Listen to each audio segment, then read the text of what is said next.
નમસ્કાર મિત્રો નેતાજીની વાત, શંકરભાઈ ચૌધરીની વાત શું બનાસે વધાવી લીધી છે। ટોળાનો ભાગ નહીં બનીશું કારણ કે તે મૂર્ખતા છે। ટોળાનો ભાગ નહીં બનીશું કારણ કે તે કાયરતા છે। સિંહની જેવી મક્કમતા હોવી જોઈએ, શૂરવીરતા હોવી જોઈએ અને ટોળાનો ભાગ નહીં બનવાનું, ભેગું નહીં થવાનું। આ શું બનાસે નક્કી કરી લીધું છે, બનાસકાંઠાના લોકોએ નક્કી કરી લીધું છે। અને આવું નથી તો પછી વાવથરાદની સભામાં ખાલી બસો કેમ જોવા મળી, પાછળના ભાગે ખુરશીઓ ખાલી કેમ જોવા મળી, શું દર્શાવે છે, કેટલું ડેમેજ થઈ શકે છે। વિસ્તારથી વાત કરું તો બનાસકાંઠામાં એક મુદ્દો છેલ્લા થોડા દિવસોથી ખૂબ ચાલી રહ્યો હતો। 18 માર્ચે જે ઉનમાં ઘર્ષણ થયું અને ત્યારબાદ જે થરાદમાં આવેદનપત્ર આપવામાં આવ્યું, મુદ્દો સીમાઓ વટાવે છે અને મેરઠમાં પણ તેની ચર્ચા થવાની વાત, અને વાત ત્યાં સુધીની કે આવનાર દિવસમાં ભારતીય જનતા પાર્ટીની સભા છે તેમાં અમે નહીં આવીએ। છતાં નહીં ભારતીય જનતા પાર્ટીની સભામાં બસો ખાલી જવી જોઈએ, આ પ્રકારના વિડીયો વાયરલ થયા।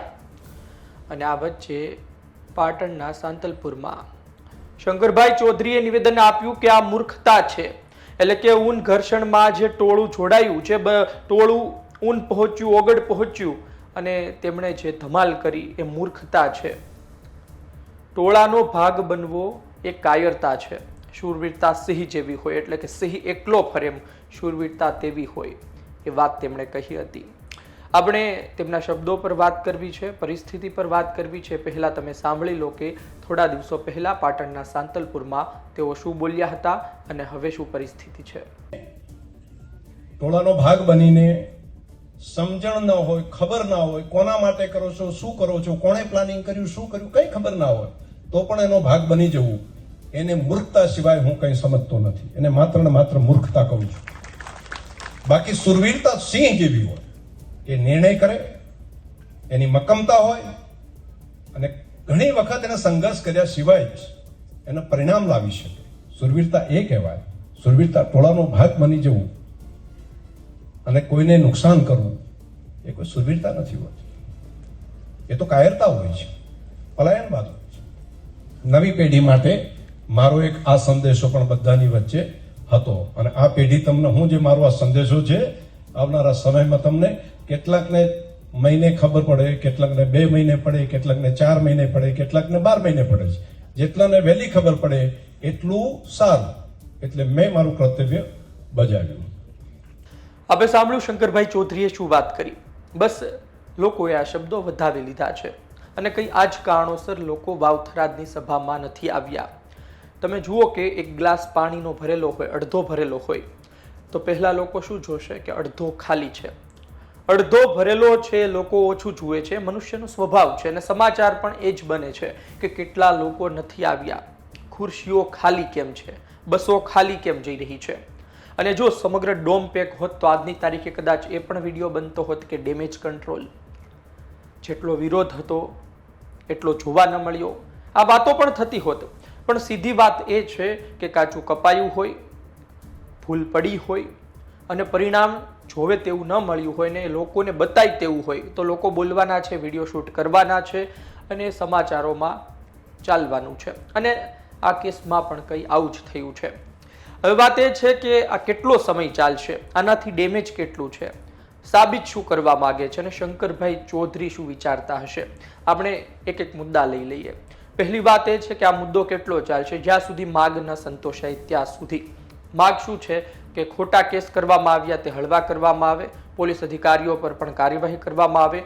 ઠાકરસિંહ રબારીએ પણ કહ્યું તેવું તેમનું કહેવું છે, બાકી તેમનું નિવેદન વ્યક્તિગત હતું, પણ તેમના પર કાર્યવાહી કરવામાં આવે તેવી પણ માગ છે। અને આ સાથે એસપી કક્ષા સુધીના અધિકારીઓ પર સવાલ કરવામાં આવ્યા છે। બીજી વાત એ છે કે ડેમેજ શું થઈ શકે, તો સ્થાનિક સ્વરાજ્યની ચૂંટણી નજીક છે। આ વચ્ચે સ્થાનિક સ્વરાજ્યની ચૂંટણીમાં તાલુકા પંચાયત, જિલ્લા પંચાયતમાં મોટું નુકસાન થઈ શકે છે।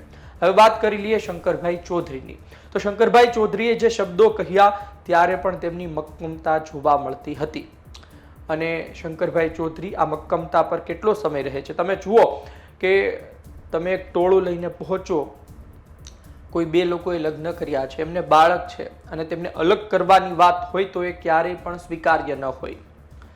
તમે ટોળું લઈને પહોંચો છો, તમારી સાથે કોઈ વડીલ નથી. આ ઘણી વખત કહેવું પડે છે, કારણ કે આ ખરા અર્થમાં સવાલ થાય કે કોઈ વડીલ તેમની સાથે નહીં, અને યુવાનો કહે કે અમે વાત કરવા જઈ રહ્યા હતા. શું સામેના લોકો તે માનશે કે તેઓ વાત કરવા આવી રહ્યા છે કોઈ વડીલ વગર?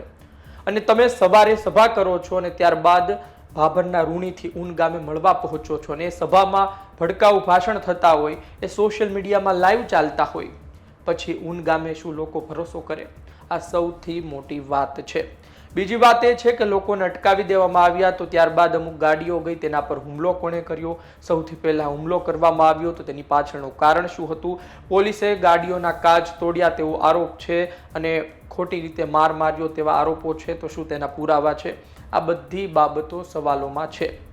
એટલે કે કહેવાનો મતલબ એ છે કે શંકર ચૌધરીએ મક્કમ થઈને પોતાનું મંતવ્ય મૂકી દીધું. એક ધારાસભ્યને શોભે તે વાત કરી હતી. ધારાસભ્ય કોઈ સમાજનો ન હોઈ શકે, અને આ સામાજિક મુદ્દો હતો.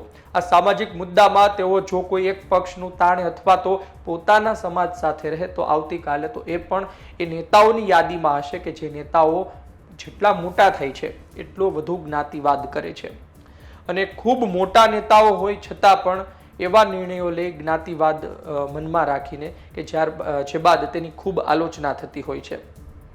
શંકરભાઈ ચૌધરીનું વ્યક્તિત્વ ધીમે ધીમે બદલાઈ રહ્યું છે. આ વચ્ચે તેમના આ શબ્દો, તેમનો આ નિર્ણય ખૂબ લોકો વચ્ચે ચાલ્યો. ઘણા લોકોએ ટીકા કરી, ઘણા લોકોએ તેના વખાણ પણ કર્યા હતા.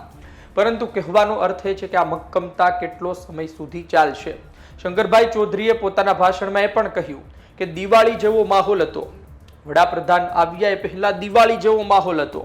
હવે લોકો વિચારતા થઈ ગયા કે કેવો દિવાળી જેવો માહોલ હતો? શું એકબીજાને માર મારવામાં આવતી હોય એ દિવાળી જેવો માહોલ હતો? બંધારણીય અધિકાર છીનવીને પ્રેમ કરતા બે વ્યક્તિઓને અલગ કરવામાં આવે એ શું દિવાળી જેવો માહોલ હતો?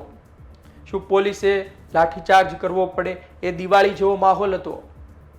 કાયદેસર કાર્યવાહી કરવી પડે એ શું દિવાળી જેવો માહોલ હતો?